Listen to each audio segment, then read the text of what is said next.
जय महाराष्ट्र सगळ्यांना। मी आतापर्यंत आपले भारताचे विश्वगुरू आपले पंतप्रधान मोदी साहेब यांना फक्त परदेशातून अवॉर्ड्स घेताना, जे मला वाटतं स्पेशली त्यांच्यासाठी बनवलेले असतात, असे अवॉर्ड्स घेताना पाहिले आणि त्यांची वाहवा होतानाच पाहिली।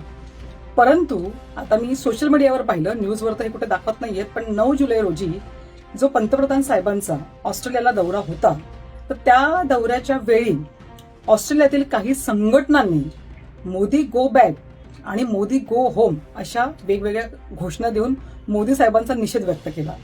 बरं, आता हा निषेध कशासाठी होता, तर माझ्या माहितीप्रमाणे भारतातील मानवाधिकार परिस्थिती, त्याचप्रमाणे अल्पसंख्याकांवर होणारे हल्ले आणि अभिव्यक्ती स्वातंत्र्यावरील गदा, या सर्वांचा विषय घेऊन तिकडच्या संघटनांनी मोदी साहेबांचा निषेध व्यक्त केला होता।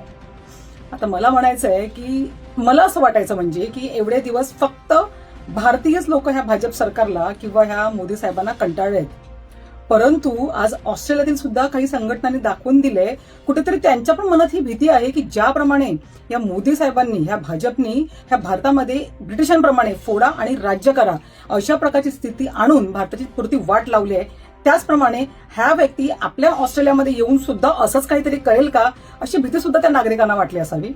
त्याच्यामुळे जे हे आज सोशल मीडियाच्या माध्यमातून लोकांपर्यंत आलेलं आहे, तर मला तरी वाटतं हे बऱ्याचशा जनतेपर्यंत पोहोचणं गरजेचं आहे। नमस्कार, जय महाराष्ट्र।